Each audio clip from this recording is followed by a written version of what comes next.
right, Shalom. Before I get started, I want to give all praises and infinite glory unto Yahweh, Bahashem, Yahweh Shai, Bahashem, Rachak, Wadash, double honors to the apostles and elders of Great Millstone, who rule and teach well, and also peace and safety to the Akim that spread across the four corners of the world, that's pushing out this truth with all diligence and also putting their lives on the line to do so. I am the brother Karasazar of Great Millstone, Atlanta, back at you again with another lesson, going into the topic of the fashion of this world, passing away, because, people think, that, these things are going to continue, the way that, we're living is going to continue forever, you know, but the scriptures speak otherwise, all right?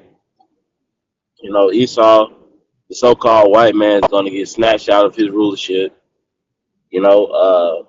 Israel, you so-called blacks, Latinos, and Native Americans, are going to be, over the heathen nations, you know, and Esau's system and his way of living is going to be done away with, man. All right, because when you read Sirach, the 10th chapter, the Lord said He's going to set one up that is profitable. All right, and in order to set, something up, something must have be taken out of its place, you know, and that's the so-called white man, dealing with the elites, their their presidential system, and how it's ran. The Lord's going to set something up that's more, profitable, not only to the people, but to, the world. The entire going all the way down to the waters and the animals and the trees, the sunflowers and lilies, the scriptures speak of the plants, you know. But before that happens, the Lord has to put an end to this. All right, so I'm gonna start off in First Peter chapter 4 and verse 7. It says, "But the end of all things is at hand. Be ye therefore sober and watch unto prayer." You see, so the end of all things is at hand, man. Meaning it's near. Meaning it's not as close. All right. Scripture say, for us to look up, for our salvation is nearer than we may believe. And those who pray to Yahweh Bashem Yahweh Shai, is doing the work of Yahweh Bashem Yahweh Shai, ultimately believes that. We have faith that the Lord is going to put an end to this captivity that we're in, because we're still enslaved. The scriptures say, "Ye are in captivity to this day," roughly paraphrasing. Okay, so I'm gonna reread this again in First Peter 4 and 7. Let me see. Yeah, it says, "But the end of all things is at hand. Be ye therefore sober." That word sober, let's go into that word sober. Because these are the times that we're in. G4993, and it's Sophron L, and it says to be of sound mind. All right, and how do you be of sound mind? By abiding by the law, statutes, and commandments to the best of your ability as of now, man. And did not the Lord command us to go out to the highways and byways? Did not the Lord command us to have faith in Him? You know, so these are the things that we must do in order to have a sound mind and obtain the wisdom, knowledge, and understanding, because we will need it in this transitional period. You know,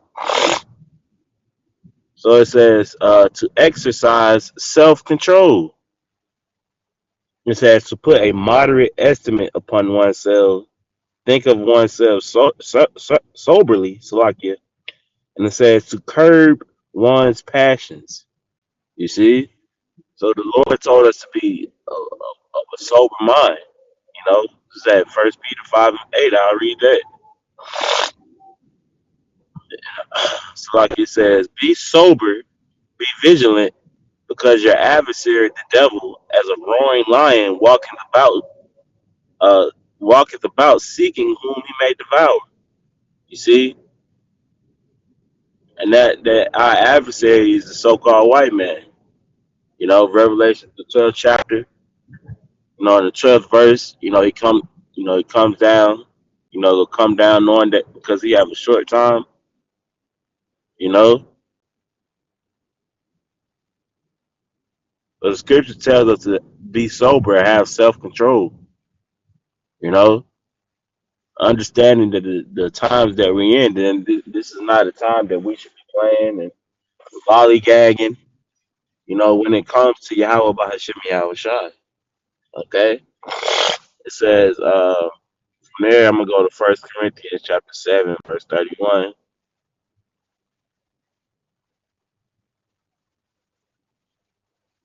It says, and they that use this world, not abusing it, for the fashion of this world passeth away. You see? So let's get into that word fashion.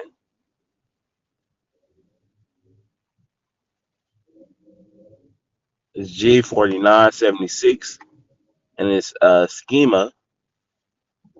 And it says the habitus as compromising everything in a person which strike one's sense, the figure, bearing, discourse, actions, manner of life. You see? So the manner of life is going to pass away. You know, so the way you're living, you know, driving cars, you know, clocking in and out of work, you know, going to your local favorite restaurants and going to your local favorite bars and watching, you know, the games, you know, all of that is going to pass away, you know, and that's what, you know, the Lord sent the prophets to tell the people that, hey, you know, get in tune with Yahweh Bashem Yahweh Shai because this isn't going to continue, you know, this isn't going to last forever, man. All right. It's going to pass away. All right. I'm gonna read this verse in the BBE version as well. You know, as you can see to the right, it's First Corinthians 7:31. It says, "And for those who make use of the world, not to be using it fully, for this world's way of life will quickly come to an end." You see, so of course, you know we get our daily bread. You know, we have to work and so on and so forth. You know, but we don't abuse that because we ultimately making our bodies a living sacrifice unto Yahweh Bashem Yahweh Shai. All right, so we cut off certain things that is really not needed. You know, in the spirit. You know, getting more closer with with the word. You know, with the scriptures. You know, that's how we able to go. You know, and battle. I wouldn't even say battle because it's really not even a battle, but debunk, these scholars and these other, Israelite groups who try to come against, the word, you know, because we've made that sacrifice. You know, we're not into the world, like others are. All right. And it says, for this world's way of life will quickly come to an end. And what is that? Revelation, the 18th chapter, man. Babylon, Babylon has quickly fallen, loosely paraphrasing. You know, that's what's going to happen. It's going to be quick, quicker than you can imagine. All right. The elders, did a lesson, on the guy who got, shot in his back, and he dropped, quick, his neighbor, he was in a battle with his neighbor, and the neighbor shot him in the back while he was doing yard work and he just dropped, you know. That's how fast America's gonna drop, man. What the elder said, Elder Monatizat. That's how fast this space is gonna fall. All right. So you have to prepare yourself for this to happen. And one way and this is just one example, is by not being in tune, not being in the world. You know, understanding that all of this, is going to be turned into ashes. Like the scriptures say. What manner of person are you to be when all these things be dissolved? Loosely paraphrasing in the book of Peter. All right. So, Lord willing, I just wanted to briefly touch on that. But Lord willing, it was edifying. I'm going to go ahead and close up by giving all praises and infinite glory unto Yahweh, Bahashem, Yahweh Shai, Bahashem, Rakakwadash. Double honors to the apostles and elders of Great Millstone, who rule and teach well. And until the next time, Shalom.